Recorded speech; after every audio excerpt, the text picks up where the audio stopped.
दोस्तों, मैं गोविंद मालवीय एक बार फिर से आपका स्वागत करता हूं और आज हम मौर्य साम्राज्य के बारे में इस वीडियो में पढ़ने वाले हैं। और मौर्य साम्राज्य हिंदुस्तान में किस प्रकार से और कैसे रहा, वो सारी चीज़ें हम इस टॉपिक में निश्चित तौर पर आपके साथ में लेकर आए हैं। और पिछले वीडियो में अगर आपने मेरा वीडियो नहीं देखा है तो सबसे पहले उसको देखिएगा, क्योंकि इतिहास एक क्रमबद्ध ही होना चाहिए, तभी आपको समझ में आता है। इसलिए क्रमबद्ध के तौर पर आप इतिहास को देखिएगा। एक बार मौर्य साम्राज्य जो आपको बोर्ड की स्क्रीन पर दिखाई दे रहा है उसको ध्यान से एक बार सरसरी नजर से निगाह से देख लीजिए, क्योंकि बिना आप किसी वंश वृक्ष को जाने आप नहीं समझ पाओगे कि वह साम्राज्य कैसा रहा। दूसरी बात, यहां पर इस बोर्ड को पहले से प्रिपेयर करने के पीछे मेरा उद्देश्य ये था कि ज्यादा समय हमारा नष्ट ना हो। देखिए, मौर्य साम्राज्य का जो मोटे तौर पर समय है वह 323 ईसा पूर्व से 184 ईसा पूर्व है।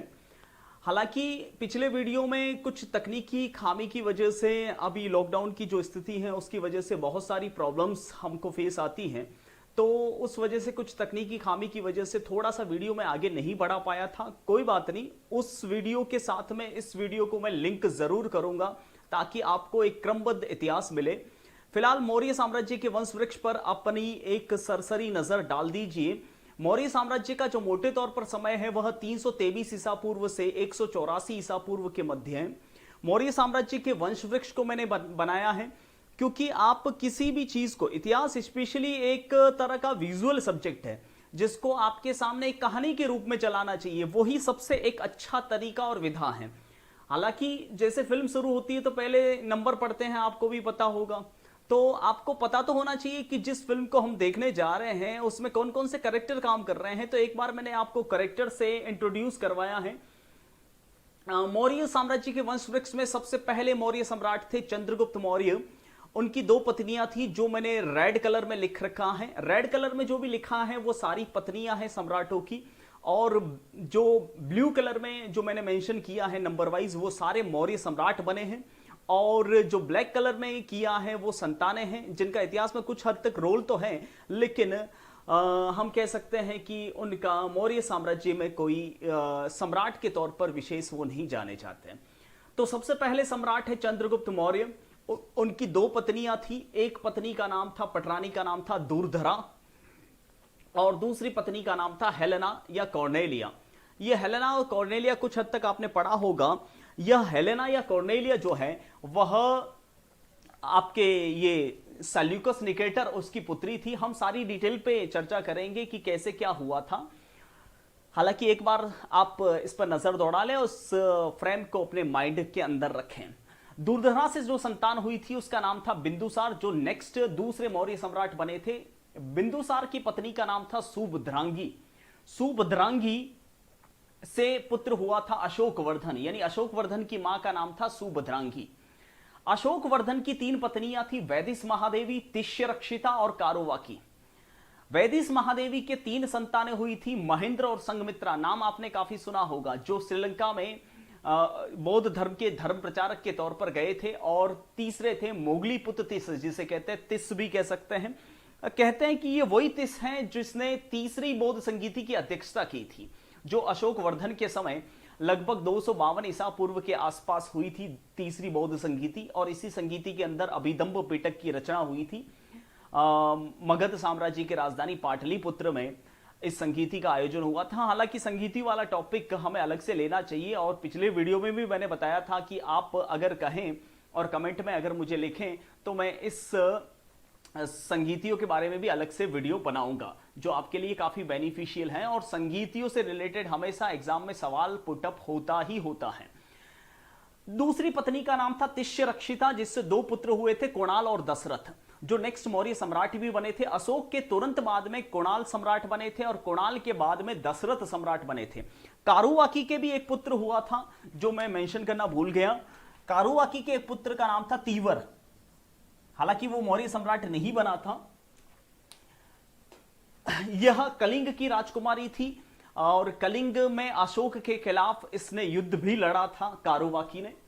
और उसके बाद में दशरथ का पुत्र हुआ था संप्रति, जो नेक्स्ट मौर्य सम्राट बना, और संप्रति का पुत्र था शालीशुक, और शालीशुक का पुत्र था देवधर्मन, और देवधर्मन के बाद में नेक्स्ट सम्राट बना मौर्य सम्राट बृहद्रथ द्वितीय, जो अंतिम मौर्य सम्राट था, जो 184 ईसा पूर्व के आसपास पुष्यमित्र सुंग के खिलाफ लड़ता हुआ मारा गया था। हालांकि हम पूरी डिटेल के साथ में चर्चा करेंगे इस वीडियो में और आने वाले वीडियोस में। तो आपने एक बार इस बोर्ड को देख लिया होगा ध्यान से। अब हम पिछले वीडियो में जो चर्चा की थी उसी चर्चा को हम एक बार फिर से आगे बढ़ाते हैं।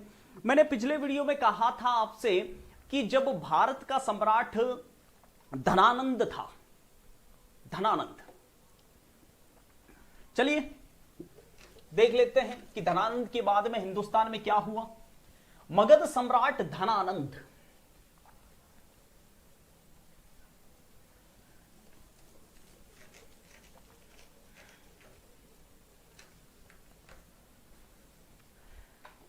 देखिए धनानंद का साम्राज्य कैसा था, कहां था, हम अभी तक उसके बारे में आइडेंटिफाई विशेष तौर से नहीं कर सकते कि कहां कहां उनका साम्राज्य फैला हुआ था, लेकिन अंतिम नंदवंशी सम्राट या मगध सम्राट धनानंद था। धनानंद जब मगध सम्राट था, धनानंद उसे क्यों कहते हैं पिछले वीडियो में मैंने बताया था आपको, उसको जनता का खून चूस चूस कर धन एकत्रित करने का बड़ा शौक था, इसलिए मगध साम्राज्य की जनता उसे धनानंद कहती थी। धन में उसे आनंद मिलता था, इसलिए वह धनानंद कहलाता था। ठीक है, देखिए मैंने बताया था कि उधर मैसिडोनिया में, मैसिडोनिया पिछले वीडियो को देखिएगा, मैसिडोनिया जिसे वर्तमान में ग्रीस वाला इलाका कहा जाता है, यूनान कहते हैं हिंदी में, जिसकी राजधानी है एथेंस। यूनान का एक पागल व्यक्ति, जी हां मैं पागल ही कहूंगा, क्योंकि वो दुनिया को जीतने के इरादे से निकला था और उसने लाखों करोड़ों लोगों का कत्लेआम किया था अपने दुनिया जीतने के नशे को पूरा करने के लिए, और उस व्यक्ति का नाम था सिकंदर, जिसे वहां की भाषा में अलेक्जेंडर कहा जाता है। अलेक्जेंडर या सिकंदर दुनिया जीतने का इरादा लिए अपने मैसिडोनिया से यूनान से निकला, और यूनान से उसने मिस्र, फारस इत्यादि देशों पर अधिकार करते हुए वह आक्रमण करता करता भारत तक आ पहुंचा था। और भारत तक जब आया तो वह सिंधु नदी तक पहुंचकर वापस लौट गया था, ऐसा भारतीय इतिहास में लिखा हुआ है। सिकंदर भारत आया था लगभग 325 ईसा पूर्व के आसपास, सिंधु नदी तक आकर वापस लौट गया था सिकंदर। ठीक है, इससे पहले सिकंदर ने सिंधु नदी और झेलम नदी के बीच, सिंधु और झेलम के बीच में एक युद्ध लड़ा था, जो कि पौरव वंश के सम्राट। तो अभी अभी मैंने कहा कि झेलम नदी और सिंधु नदी के बीच में एक साम्राज्य था, पौरव साम्राज्य। याद कीजिए मेरे पिछले वीडियो को। पौरव साम्राज्य के सम्राट थे पुरु, जिन्हें हिंदुस्तानी लैंग्वेज में पुरुषोत्तम कहा जाता है, महाराज पुरुषोत्तम। लेकिन यूनानी लोग, अलेक्जेंडर के लेखक इन्हें पोरस कहते हैं। यहां पर हमारा वीडियो आकर थोड़ा तकनीकी कारणों से रुक गया था, इसलिए मैंने डिसाइड किया था कि इस बात को मैं मौर्य साम्राज्य में समझा दूंगा। जब पौरस सम्राट थे हिंदुस्तान के, पौरव साम्राज्य के, जो कि सिंधु और झेलम नदी के मध्य पड़ता था, तब पोरस और सिकंदर के बीच में एक युद्ध हुआ था। उस युद्ध का नाम था झेलम नदी का युद्ध। झेलम नदी को यूनानी भाषा में हाइडेस्पस कहा जाता है। हाइडेस्पस नदी का युद्ध हुआ था पोरस और सिकंदर के बीच में। देखिए, भारत पर 190 साल तक ब्रिटिश शासन रहा और ब्रिटिश लोगों ने अपनी मनमर्जी के हिसाब से भारतीय इतिहास को लिखवाया और लिखा भी। और अब तक उस इतिहास में हम यह पढ़ते आ रहे हैं कि इस युद्ध में सिकंदर जीता था और पोरस हारा था। यानी हमारे सम्राट जो पोरस हैं वह हार गए थे और सिकंदर जीत गया था। चलो मान ले कि पोरस हार गए थे इस युद्ध में, सिकंदर जीत गए थे, तो भैया मुझे एक बात बताइए, सिकंदर को पोरस से संधि क्यों करनी पड़ी? जीतने वाला संधि करता है या हारने वाला संधि करता है? कॉमन सेंस की बात है। और पोरस को अपना मित्र भी बनाया था। चलो मान ले कि पोरस हारा, तो मुझे एक बात बताइए, सिकंदर सिंधु नदी पार करके क्यों नहीं हिंदुस्तान आया? सिकंदर का इतिहास यूनानी लेखक बताते हैं कि सिकंदर की सेना थकी हुई थी, इसलिए सिंधु नदी तक आकर वापस लौट गई थी। सिकंदर की सेना सिंधु नदी तक आकर वापस लौट गई थी। हवाला यह दिया गया कि उसकी सेना थकी हुई थी। तो भैया इंडिया में आते ही थक गई सेना। जब वो 21 साल से अपने मैसिडोनिया से यहां तक आया, तब तक उसकी सेना नहीं थकी और इंडिया आते ही थक गई। कहीं ऐसा तो नहीं कि पोरस ने झेलम के आसपास उसे बहुत बुरी तरह से कूटा था, अब उसे डर था कि और आगे बढ़ा तो यहां मेरी हालत खराब हो जाएगी। चलो कोई बात नहीं, अपने इतिहास को सुधारना नहीं है, लेकिन थोड़ा सा मैं आपको बता दूं कि भारतीय इतिहास के साथ में कितनी बड़ी बड़ी चोटें हुई हैं, और ये एग्जाम के मैटर भी हैं, आपको कहीं ना कहीं पूछे जा सकते हैं। देखिए, सिकंदर सिंधु नदी तक आया, वापस लौट गया, क्योंकि बताया गया है कि उसकी सेना थकी हुई थी और उसने झेलम नदी के युद्ध में पोरस को, हमारे सम्राट को, पुरु वंश के सम्राट पुरुषोत्तम को हरा दिया था। अब मैं आपको वास्तविकता ही बता देता हूं। देखिए, उस जमाने में 325 ईसा पूर्व के आसपास, यानी मान के चलिए 2020 में, जो वर्तमान 2020 चल रहा है जब मैं वीडियो बना रहा हूं, 2020 में 325 ईसा पूर्व ऐड कर लीजिए, यानी आज से लगभग 2325 इसमें ऐड करते हैं तो 2340 साल के आसपास, यानी लगभग 2300 साल पहले सिकंदर भारत आया था। और सिकंदर जब भारत आया था उस जमाने में, आज से 2300 साल पहले, उस समय सबसे बड़ा एक हथियार हिंदुस्तान के पास में था, और वो हथियार था हाथी। और आपको पता होगा कि हाथी जो है वह पूर्वी एशिया की पैदाइश है, पूर्वी एशिया में पाए जाते हैं। पश्चिमी एशिया के निवासियों को, यानी यूनानियों को, फारसियों को हाथियों के बारे में कोई नॉलेज तक नहीं था। उन्हें पता ही नहीं था कि हाथी भी एक जानवर होता है। वो तो ये सोचते थे कि ये एक बहुत बड़ा जानवर होता है जो आगे से पीछे से एक जैसा दिखता है। यस, यूनानी सैनिकों की हाथियों के बारे में एक थ्योरी थी कि एक बहुत बड़ा जानवर होता है जो आगे से पीछे से एक जैसा दिखता है, पता नहीं किस ओर से खाता है। तो लड़ना तो दूर की बात, सच्चाई यह है कि पोरस ने झेलम नदी के युद्ध में अपनी हाथी सेना की वजह से सिकंदर को बुरी तरह से पानी पिलाया था, बहुत बुरा मारा था, इसलिए सिकंदर को संधि करनी पड़ी। चलो मान भी ले, जो वर्तमान भारत के इतिहास में लिखा हुआ है कि सिकंदर ने पोरस को हराया था झेलम नदी के युद्ध में, तो मुझे बताइए सिकंदर सिंधु नदी के आगे क्यों नहीं बढ़ा?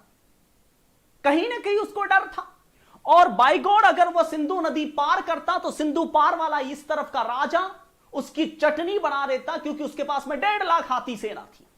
और इधर इस पार वाला राजा कौन था पता है आपको? और इस पार वाला राजा था धनानंद, पाटलिपुत्र का सम्राट, धनानंद मगध सम्राट। इसलिए सिकंदर आगे नहीं बढ़ा, क्योंकि पोरस ने वहां झेलम नदी में उसकी बोनी कर दी थी, और यहां से वह वापस अपने देश लौट गया। ठीक है, यहां तक क्लियर? अब आगे बढ़ते हैं, इस मैटर को और आगे बढ़ाते हैं। देखिए, सिकंदर तो अपने देश की ओर वापस लौट गया, सिंधु नदी पार नहीं की, वह भारत नहीं आया। अब एक मुद्दा और है, कितना झूठा है ब्रिटिश कालीन इतिहास जो भारत में जबरदस्ती थोपा गया। देखिए, विश्व विजेता की थ्योरी मैंने पिछले वीडियो में बताई थी। जो आप जिस धरती को जानते हैं उस धरती को अगर जीत ले तो आप विश्व विजेता हैं। तो यूनानी लोग भारत तक सारा जानकारी रखते थे। यह तो दुनिया गवाह है कि सिकंदर ने सिंधु नदी पार नहीं की, यानी उसने भारत को नहीं जीता, तो सिकंदर विश्व विजेता कैसे हो गया? I am not accepted. मैं नहीं करता स्वीकार कि सिकंदर विश्व विजेता था। फालतू का रेट लगा लिया। अरे सिकंदर से बड़े बड़े सम्राट थे हिंदुस्तान में। चंद्रगुप्त मौर्य उससे कई गुना बड़े सम्राट थे। उनका साम्राज्य सिकंदर की बराबरी नहीं कर सकता। चलो चंद्रगुप्त मौर्य का साम्राज्य ना मानो, लेकिन समुद्रगुप्त के साम्राज्य के सामने सिकंदर कुछ भी नहीं अड़ता। अरे चलो वो ना मानो, चंगेज खान का साम्राज्य कितना बड़ा था, पूरे यूरोप और एशिया पर था, और उसका सिकंदर का साम्राज्य उसके 10% भी नहीं था। खैर कोई बात नहीं, मुझे गुस्सा आता है क्योंकि भारतीय इतिहास और भारतीय संस्कृति पर इन गोरी सरकार ने, 190 साल की सरकार ने बड़ा कुठाराघात किया है, और हमेशा पढ़ाते समय ये चीजें मुझे काफी दुख भी देती है। खैर हमारा विवाद ये नहीं है कि हमें क्या करना है, लेकिन हमारा मुद्दा फिलहाल ये है कि हमें गोला कैसे राइट करना है, ये भी नहीं बोलना चाहिए हमें। तो सिकंदर वापस लौट गया अपने देश की ओर, ये बात कर रहा था मैं। सिकंदर वापस लौट गया। सिकंदर के 2 सेनापति थे, निकेटर्स थे सिकंदर के। एक सिकंदर के सेनापति का नाम था सेल्यूकस, नाम सुना होगा आपने, सेल्यूकस निकेटर, और दूसरे का नाम था एंटियोकस। 2 सेनापति थे सिकंदर के, सेल्यूकस और एंटियोकस। सिकंदर अपने देश वापस यूनान लौट रहा था, मैसिडोन लौट रहा था। रास्ते में उसकी मौत हो गई। मरने से पहले सिकंदर ने, ध्यान से सुनिएगा इस बात को, सिकंदर अपने देश यूनान वापस लौट रहा था। मरने से पहले, आधे रास्ते में उसकी मौत हो चुकी थी, मरने से पहले उसने अपने पुत्र तुल्य दोनों सेनापतियों को अपना जीता हुआ साम्राज्य आधा बराबर बांट लिया, ठीक है, और सेल्यूकस को दिया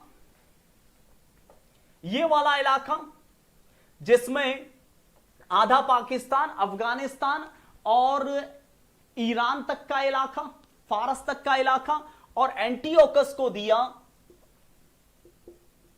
मिस्र और यूनान वाला इलाका। अब मुझे बताइए धनानंद का अब पड़ोसी कौन हुआ? सेल्यूकस।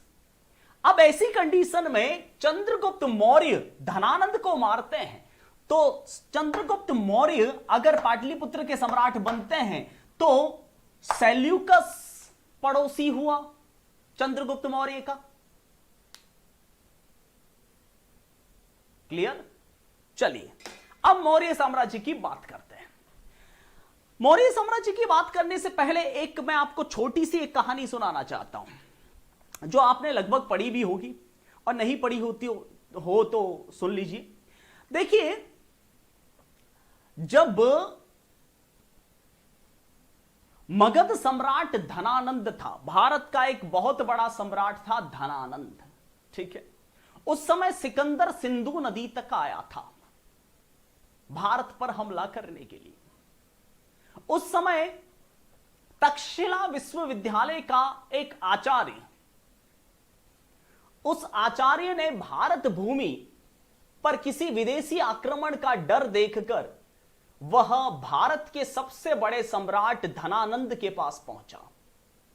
तक्षशिला विश्वविद्यालय के उस आचार्य ने सम्राट धनानंद से सहायता मांगी कि वह भारत भूमि की रक्षा करे, क्योंकि वही इसी समय सबसे बड़े सम्राट हैं। और नो डाउट उस समय भारत के सबसे बड़े सम्राट थे धनानंद, तो धनानंद का दायित्व बनता है कि वह अखंड भारत की रक्षा करें। तो जब वो तक्षशिला विश्वविद्यालय के आचार्य धनानंद के दरबार में पहुंचे तो धनानंद ने उनकी शिखा पकड़कर, उनकी चोटी पकड़कर उनका अपमान किया और लात मारकर अपने पाटलिपुत्र के महल से निकाल दिया। उस आचार्य ने, तक्षशिला विश्वविद्यालय के आचार्य ने चोटी को गांठ लगाकर अपनी शिखा का अपमान समझकर धनानंद को भरे दरबार में चेतावनी दी कि इस समय तू ही भारत का सबसे बड़ा सम्राट है और तेरा दायित्व बनता है कि किसी विदेशी आक्रमण से भारत की रक्षा करें, क्योंकि उस समय सिकंदर झेलम नदी का युद्ध लड़ रहा था पोरस से, और उस आचार्य को पूरा डर था कि सिकंदर भारत की तरफ आएगा। और इस समय दायित्व धनानंद का बनता है भारत की रक्षा करने का। तो उस आचार्य ने अपना अपमान देखकर धनानंद को चेतावनी दी कि तुझे इस सिंहासन से उठाकर किसी योग्य सम्राट को बिठाऊंगा, मिट्टी से एक सम्राट पैदा करूंगा इस भारत भूमि की मिट्टी से। और वो अपने तक्षशिला की ओर वापस निकल पड़े वो आचार्य। वो तो अच्छा हो किस्मत भारत की कि सिकंदर ने सिंधु नदी पार नहीं की। अभी अभी मैंने बताया आपको, सिकंदर ने सिंधु पार नहीं की, वह वापस लौट गया, यानी सिकंदर के आक्रमण का खतरा टल गया। लेकिन क्या सिकंदर के बाद में सेल्यूकस भारत पर आक्रमण करने की कोशिश नहीं करेगा? यानी खतरा तो बरकरार है हिंदुस्तान पर आक्रमण का। इसलिए वो आचार्य चाहते थे कि कोई योग्य सम्राट बिना धन का लालची इस सम्राट की गद्दी के योग्य बने। जब आचार्य वापस तक्षशिला की ओर लौट रहे थे तो उन्होंने एक रास्ते में एक बच्चा देखा जो खेल खेल रहा था, राजकीलम नाम का खेल, राजकीलम खेल। और वो खेल जब वो खेल रहे थे तब उस बच्चे को देखा। और राजकीलम एक तरह का खेल ये होता है जिसमें एक बच्चा छोटे छोटे बच्चों को सामने बिठाकर उनके साथ में न्याय का खेल खेलता है। तो वो न्याय का खेल खेल रहा था वो बच्चा, उसकी बुद्धि की प्रखरता को देखा उस आचार्य ने और उस बच्चे से अपना परिचय देने को कहा। उस बच्चे ने कहा कि मैं अनाथ हूं, एक दास हूं। तो उसके मालिक से 1000 कारशापण यानी 1000 कारशापण यानी सोने के सिक्के देकर उसके मालिक से उस बच्चे को खरीदा और तक्षशिला लेके गया। और तक्षशिला में लिखाया, पढ़ाया, बड़ा किया। और बड़ा करने के बाद में भाड़े की सेना यानी युद्धोपजीवी जाति, जो गुंडे की सेना है, जो पैसे लेकर किसी का भी मर्डर कर दे, फिलहाल के लिए इतना समझ लीजिए, बाद में पूरा एक्सप्लेन कर दूंगा मैं। तो भाड़े के सैनिक इकट्ठा करके उस बच्चे और उस आचार्य ने मगध साम्राज्य की राजधानी पाटलिपुत्र पर हमला किया। और हमला करके, हालांकि पहले हमले में तो सफल नहीं हो पाए थे, कहानी तो काफी लंबी है, लेकिन यहां कहानी सुनाने का वक्त नहीं है हमारे पास में। 323 ईसा पूर्व में उस बच्चे ने इस मगध सम्राट धनानंद को भाड़े की सेना की सहायता से मार दिया।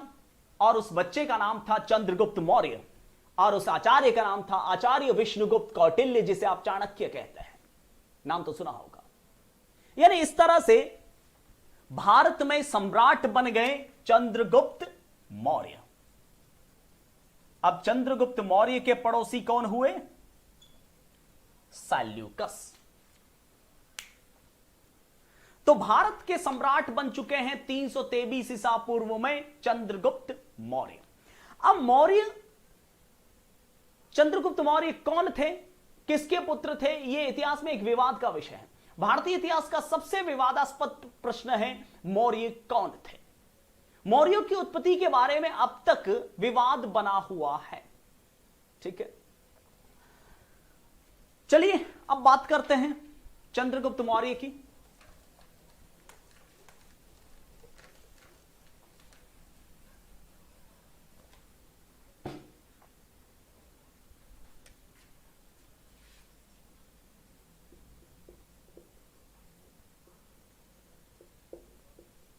चंद्रगुप्त मौर्य का समय है 323 ईसा पूर्व से 299 ईसा पूर्व, 298 ईसा पूर्व। चंद्रगुप्त मौर्य, जिनको विसेंट एडम स्मिथ ने, वीए स्मिथ ने भारत का पहला सम्राट कहा है, भारत का प्रथम सम्राट। मुझे ऐसे इतिहासकारों पर गुस्सा आता है। खैर, फिलहाल आप इतना शोध नहीं कर रहे हैं इतिहास में, इसलिए आपको इतना जानने की आवश्यकता नहीं है। लेकिन फिलहाल मैं आपको बता दूं, भारतीय इतिहास के साथ में गहरी चोट की है ब्रिटिश सरकार ने। हर चीज में देखिएगा इन्हीं के कोटेशन है। साबित कैसा कर रहे हैं? भारत के पहले सम्राट है चंद्रगुप्त मौर्य, यानी कहीं ना कहीं इनको भी सिकंदर के बाद रखा गया। क्या इससे पहले भारत में सम्राट नहीं हुए थे? अजात शत्रु हुए थे, धनानंद हुए थे, अभी अभी चर्चा कर रहे हैं, बहुत सारे सम्राट हुए थे। लेकिन कुल मिला के उन इतिहास को इन्होंने जानबूझकर दबाया या खत्म कर दिया या छिपा के रखा। और कहीं ना कहीं पहले British culture, British history and British society को सबसे पहले नंबर पर रखा और उसके बाद में हिंदुस्तान की। खैर, तो अगर सवाल आ जाए कि भारत का पहला सम्राट किसने कहा है चंद्रगुप्त मौर्य को, तो आपका आंसर होगा Vincent Adam Smith, VA Smith. VA Smith ने चंद्रगुप्त मौर्य को भारत का पहला सम्राट कहा है। तो चंद्रगुप्त मौर्य ने सबसे पहले क्या किया, 323 ईसा पूर्व में धनानंद को मारा। ठीक है, 323 ईसा पूर्व में धनानंद को मारा। एक तो ये युद्ध चंद्रगुप्त मौर्य का इतिहास के पास में मौजूद है, और दूसरा युद्ध है 305 ईसा पूर्व में सेल्यूकस को हराया।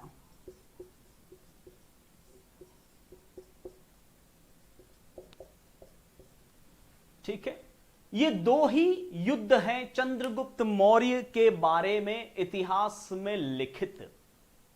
हालांकि युद्ध तो बहुत होंगे, लेकिन इतिहास की पुस्तकों में वर्णित नहीं है।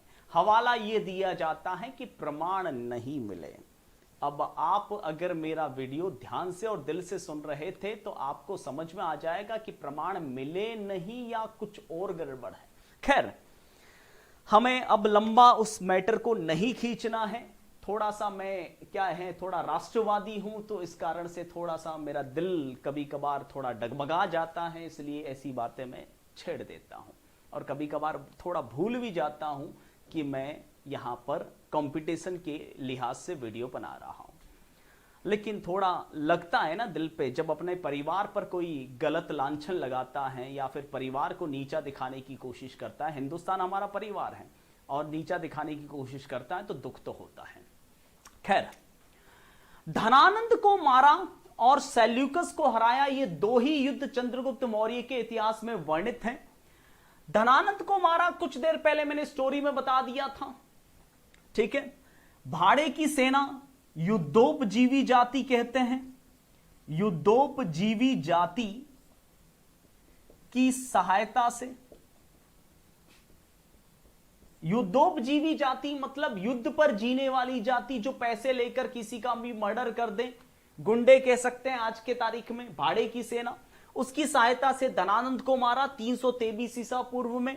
और दूसरा मैटर है कि 305 ईसा पूर्व में सेल्यूकस को हराया, और सेल्यूकस को संधि करनी पड़ी। यानी कहीं ना कहीं संधि वो ही करता है जो हारता है। पोरस वाली बात देख लो, सेल्यूकस को संधि करनी पड़ी।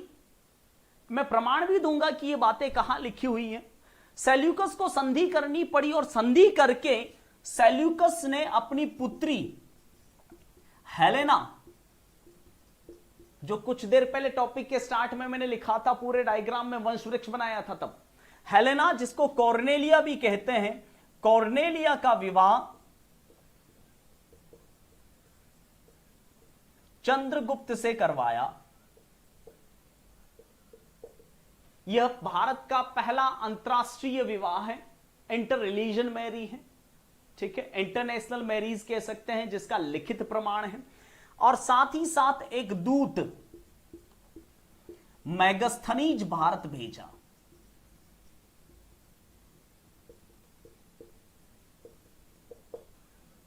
इसी मैगस्थनीज की एक पुस्तक है जिसका नाम है इंडिका। प्रश्न कई बार एग्जाम में आता है, वेरी इंपॉर्टेंट, लगा लीजिए। इसी इंडिका पुस्तक के अंदर यह बात लिखी हुई है कि सेल्यूकस और चंद्रगुप्त मौर्य के बीच में एक युद्ध हुआ था 305 ईसा पूर्व का। उस युद्ध का नाम भी है सिंधु नदी का युद्ध।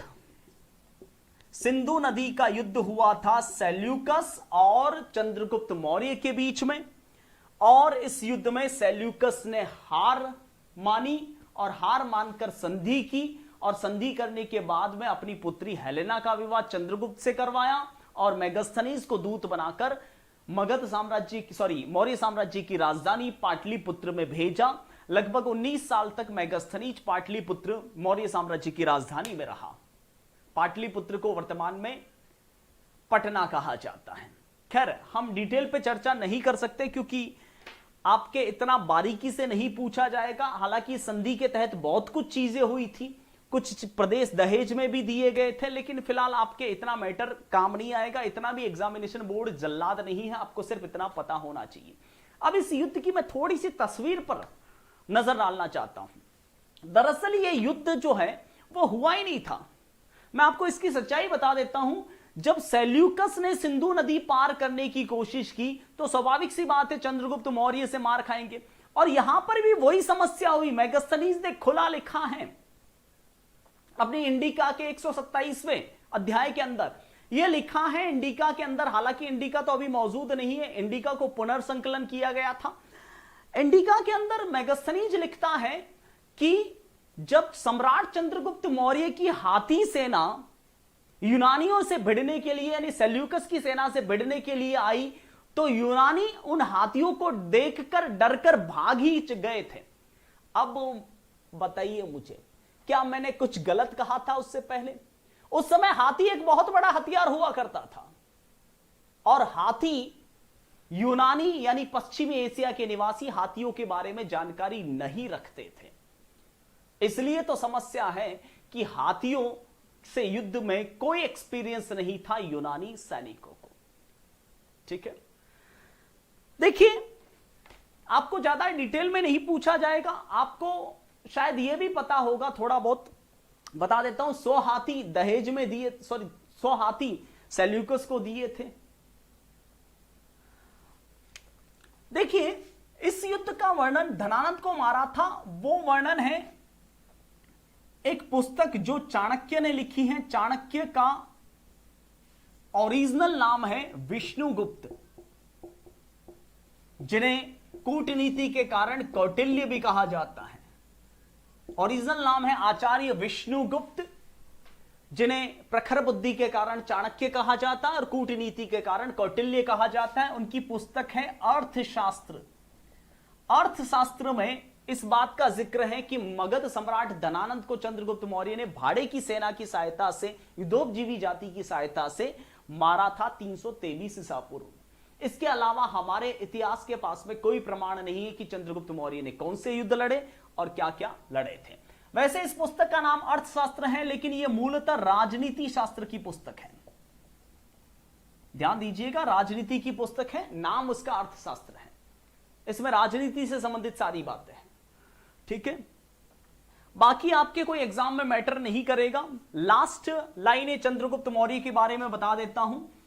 कहते हैं कि चंद्रगुप्त मौर्य के अंतिम समय में भीषण अकाल पड़ा हुआ था और अकाल से जनता काफी मर रही थी। जैसे आज कोरोना की बीमारी में जनता परेशान है, तो एक सम्राट का दायित्व होता है कि वो जनता का पालन करें, उनको बचाएं। लेकिन चंद्रगुप्त मौर्य नहीं बचा पा रहे थे, इसलिए उन्होंने राजपाट त्याग दिए और अपने बेटे बिंदुसार को गद्दी सौंप दी और स्वयं दक्षिण भारत चले गए।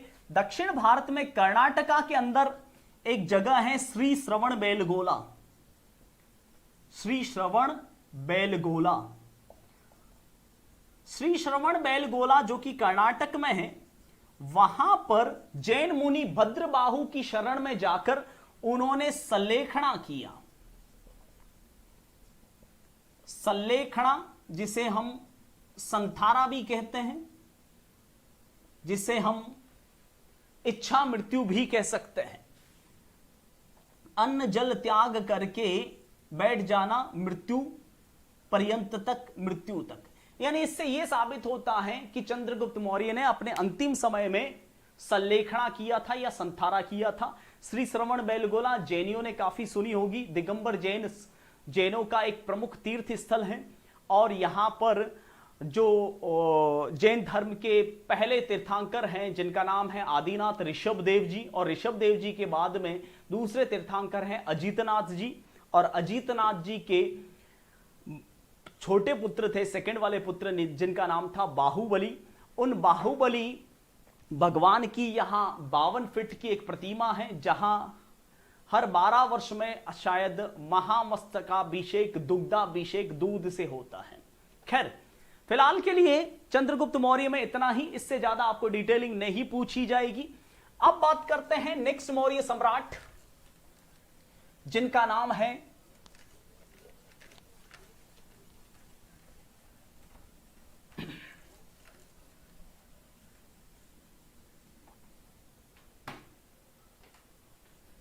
सम्राट बिंदुसार। बिंदुसार का मैटर आपके एग्जाम में कोई सार नहीं करेगा। फिलहाल मैं आपको बता दूं, बिंदुसार का नाम बिंदुसार इसलिए है क्योंकि वो जहर की बूंदों से बने हैं। देखिए उस समय चाणक्य, आपको भी पता है, सबसे ज्यादा बुद्धिमान व्यक्ति अगर हिंदुस्तान में कोई कहा जाए तो अब तक चाणक्य हुए हैं। तो चाणक्य काफी बुद्धिमान थे। उन्होंने एक सेना तैयार की थी, सॉरी भाड़े की कह दिया, एक सेना तैयार की थी जो रूपा जीवा स्त्रियों की थी।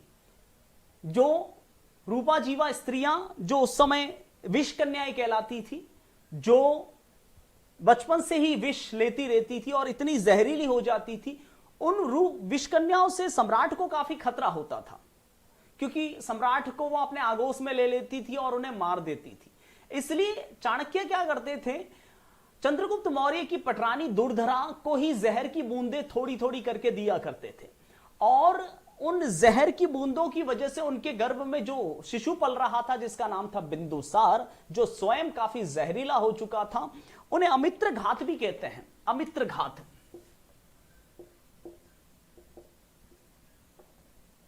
यूनानियों ने इन्हें एमिट्रोक्रेटस कहा है। यूनानी लेखकों ने एमिट्रोक्रेटस कहा है, और चंद्रगुप्त मौर्य को उन्होंने कहा है सेंट्रोकोटस या एंड्रोकोटस यूनानी लैंग्वेज में।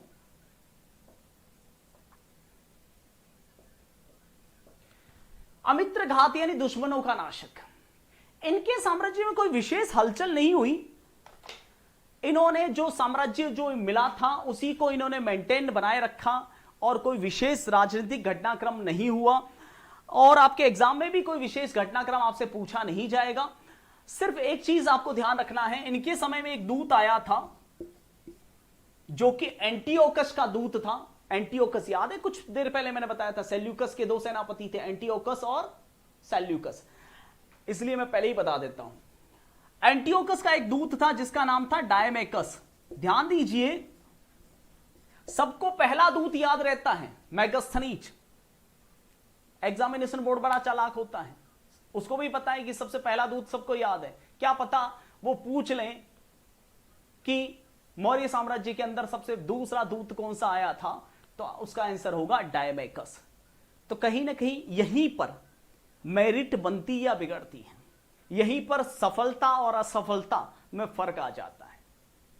सब रट्टा मार के आएंगे, गाइड बुक पढ़ के आएंगे, पूरा खा के आएंगे इंडिका, लेकिन आप सब पढ़ के आएंगे मैगस्थनीज, लेकिन आप डायमेकस। ध्यान रखना। दूसरा दूत है जो बिंदुसार के समय हिंदुस्तान आया था, सम्राट के लिए सूखी अंजीर और अंगूर की शराब लेकर आया था। इन्होंने भी अपना एक दूत भेजा था वहां पर मिस्र में, हालांकि चर्चा करने से कोई मतलब नहीं है। फिलहाल के लिए इस वीडियो में इतना ही। अगले वीडियो में हम चर्चा करेंगे सम्राट अशोक वर्धन की, एक ऐसे टॉपिक की जो आपके एग्जाम में आएगा नहीं, आ चुका है। यानी मान के चलिए उस टॉपिक को पढ़ना मतलब अपना एक प्रश्न लॉक करवाना है हमेशा के लिए। अशोक वर्धन को, सम्राट अशोक को इग्नोर नहीं कर सकते। हर कंपटीशन एग्जाम में एक सवाल तय है। तो मिलते हैं अगले वीडियो में आपसे। फिलहाल के लिए आपसे विदा लेते हैं। धन्यवाद, बाय, थैंक यू।